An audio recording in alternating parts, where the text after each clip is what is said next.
చెప్పి మనం చల్లబరిచే విధంగా జడ్జిమెంట్.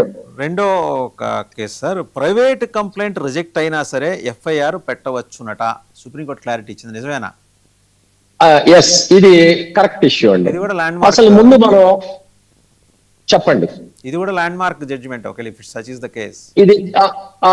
ఇది కూడా ఒక ల్యాండ్ మార్క్ జడ్జిమెంట్. వాస్తవంగా మనం సహజంగా ఏం చేస్తాం, ఒక క్రిమినల్ ఇష్యూ ఏదైనా జరిగినప్పుడు మనం పోలీస్ స్టేషన్కి వెళ్ళి మనం కంప్లైంట్ ఇస్తాం. కంప్లైంట్ ఇచ్చినప్పుడు పోలీసులు ఆ కంప్లైంట్ రిజిస్టర్ చేయొచ్చు, చేయకపోవచ్చు. పోలీసులు కనుక రిజిస్టర్ చేయకపోతే కంప్లైంట్ ని మన ముందు రెండు దారులు ఉన్నాయి. ఒక దారి స్థానికంగా ఉన్న కోర్టులో ఒక ప్రైవేట్ కంప్లైంట్ ని దాఖలు చేయటం ఒకటి, లేదా హైకోర్టులో కూడా మనం రిట్ పిటిషన్ ని దాఖలు చేసి డైరెక్షన్ తీసుకోవటం ఒక దారి.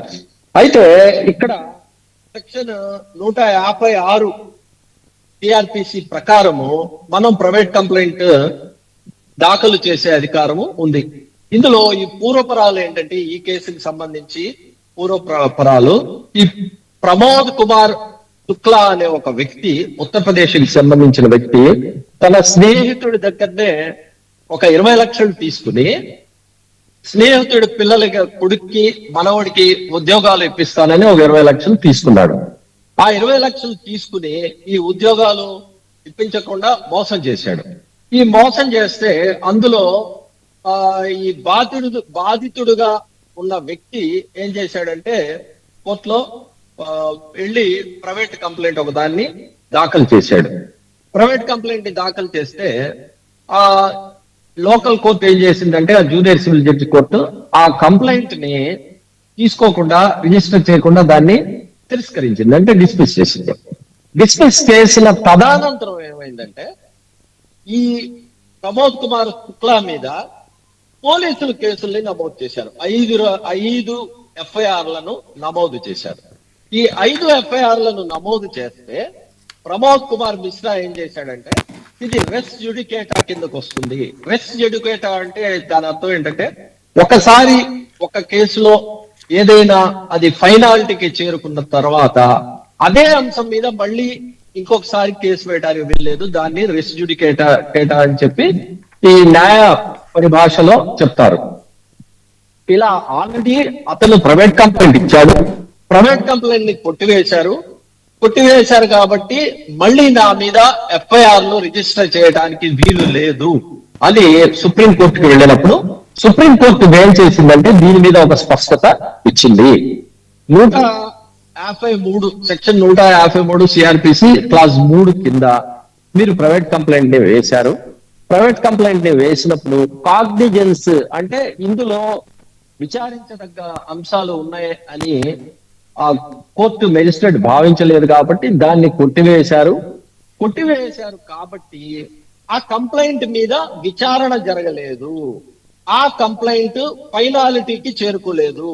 అంటే హేతుబద్ధంగా ఆ కంప్లైంట్ మీద విచారణ జరిగి సాక్ష్యాలు, ఆధారాలను పరిగణించి ఇందులో నిందితుడిని కూడా కోర్టుకు పిలిపించి అతని వాదన కూడా విని ఈ కోర్టు కనుక ఈ కేసును కనుక కొట్టేసినట్టయితే కనుక ఫైనాలిటీకి చేరు ఉండేది. అప్పుడు కనుక దాని తదనంతరం పోలీస్ స్టేషన్ లో కనుక కేసు రిజిస్టర్ చేస్తే రెస్ జ్యుడికేటా కిందకు వస్తుంది. కానీ దీనిని ప్రాథమిక దశలోనే అక్కడ ఉన్నటువంటి మెజిస్ట్రేట్ తిరస్కరించారు కాబట్టి ఇది రెస్ జ్యుడికేటా కిందకి రాదు అనే విషయాన్ని ఒకదాన్ని స్పష్టత చేసింది. రెండవ విషయం ఏం చెప్తుందంటే, ఈ కొత్తగా 5 రకాలైనటువంటి ఎఫ్ఐఆర్లు నమోదయ్యాయి.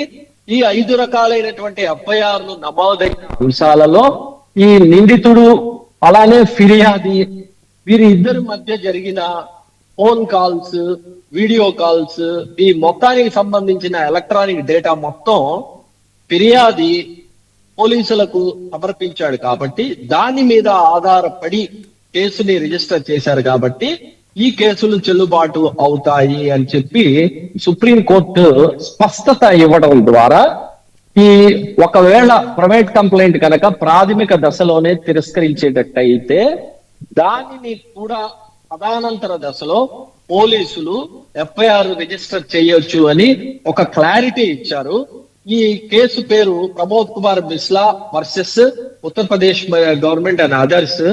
ఈ ధర్మాసనం వచ్చేసి జస్టిస్ ప్రశాంత్ కుమార్ మిశ్రా గారు, జస్టిస్ ఎన్వి అంజారియా గారు ఆగస్టు 19వ తారీఖున ఈ జడ్జిమెంట్ ఇచ్చారు. ఇది ప్రైవేట్ కంప్లైంట్స్ వేసుకునే వాళ్ళకి ప్రైవేట్ కంప్లైంట్ ప్రాథమిక దశలో కనుక తిరస్కరించబడింది అనుకోండి, తదనంతరం పోలీస్ స్టేషన్ లో ఎఫ్ఐఆర్ నమోదు చేయించుకోవడానికి అవకాశం ఉంది అని చెప్పడం ద్వారా ఫిర్యాదుదారులకు పెద్ద ఊరట ఇచ్చే కేసు అని చెప్పి నేను భావిస్తున్నాను. Very good observation by supreme court అండి. ఇది అంటే చాలా మందికి ఈ విషయాల్లో సందేహాలు ఉన్నాయి. ఆ మీమాంస తొలగిపోయేలాగా క్లారిటీ తోటి సుప్రీంకోర్టు ఈ వర్డిక్ట్ ఇచ్చింది. అండ్ అలాగే మరొక కేసు గ్రాట్యుటీ ఆపేయాలంటే నష్టపరిహారం నిరూపించాల్సిందే అంటూ సుప్రీంకోర్టు ఇచ్చిన జడ్జిమెంట్. ఇది కూడా ఈ జడ్జిమెంట్ వాస్తవంగా ఉద్యోగస్తులకి చాలా ఉపయోగపడుతుంది. గ్రాడ్యుటీ పొందే ఉద్యోగస్తులకి ఇది చాలా ఉపయోగపడుతుంది. ఈ కేసు పూర్వపరాలు కనుక మనం గమనించేటట్టయితే ఇది యాక్టివ్ ప్యాక్ ఇంజనీరింగ్ లిమిటెడ్ అనే ఒక సంస్థలో ఈ అప్పీల్ చేసిన ఉద్యోగస్తులు అందులో పనిచేసేవాళ్ళు. వీళ్ళు ప్రభాత్ కుమార్ సింగ్ అనే ఆయన 2007 నుంచి 2018 దాకా ఆయన పనిచేశాడు. 2018లో ఈ ప్రభాత్ కుమార్ సింగ్ అనే ఆయన అతనితో పాటు ఉన్న వేరే ఉద్యోగస్తులందరూ కూడా రాజీనామా చేశారు. రాజీనామా చేస్తే ఈ వీళ్ళ సంస్థ active pack engineering private limited సంస్థ వీరి రాజీనామాలను అంగీకరించకుండా వీళ్ళని ఉద్యోగంలో నుంచి టెర్మినేట్ చేసింది. టెర్మినేట్ చేసిన తర్వాత తదనంతరం ఏం చేసిందంటే ఈ ఉద్యోగస్తులకు చెల్లించాల్సిన గ్రాడ్యుటీని 50 లక్షల రూపాయలకు సంబంధించిన గ్రాడ్యుటీని నిలిపివేసింది. నిలిపివేస్తే ఈ ఉద్యోగస్తులు ఏం చేశారంటే అక్కడ కంట్రోలింగ్ అథారిటీకి కంప్లైంట్ చేశారు. మాకు కావాల్సిన గ్రాడ్యుటీని నిలిపివేశారు, మా గ్రాడ్యుటీ మాకు ఇప్పించమని అడిగినప్పుడు ఈ కంట్రోలింగ్ అథారిటీ ఏమని అభిప్రాయపడిందంటే ఈ గ్రాడ్యుటీని పొందే అధికారం ఉద్యోగస్తులకు ఉంది, ఉద్యోగస్తులకు గ్రాడ్యుటీ ఇవ్వాలి అని చెప్పి ఒక ఆర్డర్ ని పాస్ చేస్తే ఆ ఆర్డర్ ని ఇక్కడ ఉన్నటువంటి కంపెనీ యజమాని active pack engineering private limited వాళ్ళు హైకోర్టుకి తీసుకెళ్లారు. హైకోర్టులో యాక్టివ్ ప్యాక్ ఇంజనీరింగ్ కంపెనీ వారికి అనుకూలమైన తీర్పు వచ్చింది. అక్కడ అనుకూలమైన తీర్పు వచ్చిన తర్వాత అందులో బాధితులుగా ఉన్నటువంటి ఉద్యోగస్తులు వీరు ఇదే తీర్పుని మళ్ళీ సుప్రీంకోర్టులో ఛాలెంజ్ చేశారు. దీన్ని ఛాలెంజ్ చేస్తే సుప్రీంకోర్టు ఏం ఫైండింగ్స్ ఇచ్చిందంటే వీరిని ఉద్యోగస్తులను ఏకపక్షంగా ఉద్యోగంలో నుంచి తొలగించారు. తొలగించే ముందు ఉద్యోగస్తులకు సంబంధించి వారి వాదనను వినలేదు. అంటే మనం చెప్పుకున్నాం గతంలో ఆర్టికల్ 21 ఏ వ్యక్తిని కూడా అతను చెప్పేది వినకుండా శిక్షించడానికి వీల్లేదు, అతనికి అవకాశం ఇవ్వాలని మనం గతంలో హెచ్ఆర్ ఖన్నా గారి అది మనం ఫస్ట్ ఎపిసోడ్ లో మనం చెప్పుకున్నాం. అది దాన్ని మళ్ళీ ఇక్కడ అదే ప్రిన్సిపల్ ని ఇక్కడ అప్లై అయింది. చూడండి ఎంత బ్యూటిఫుల్ గా హెచ్ఆర్ ఖన్నా గారు ఇచ్చిన తీర్పు ఈ రోజు కూడా ఎలా ఉపయోగపడుతుందో. కాబట్టి వాళ్ళు నేరం చేశారా చేయలే, మీరు ఏకపక్షంగా వారు ఉద్యోగస్తులు నేరం చేశారని చెప్తున్నారు, వారు వారి వాదన చెప్పుకునే అవకాశం ఇవ్వలేదు.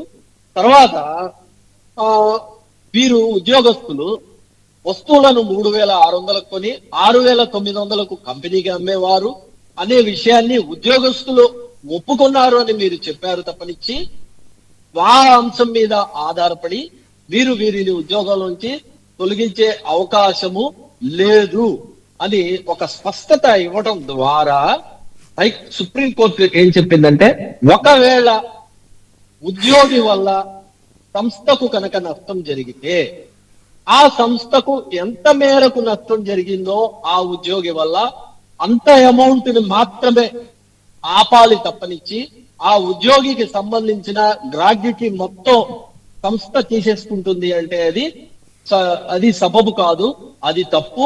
ఒకవేళ నిజంగా కనుక నష్టం జరిగితే ఆ నష్టం జరిగినంత మేరకు రికవరీ చేయండి, నష్టం జరిగిందా లేదా అనేది దాన్ని విచారించండి అని చెప్పి ఒక స్పష్టత ఇచ్చింది. దీని ద్వారా ఏం తెలియదంటే ఒకటి శిక్షించాలి అంటే ముందు ఆ నిందితుడు చెప్పే వాదన వినాలనేది ఒకటి తేలింది.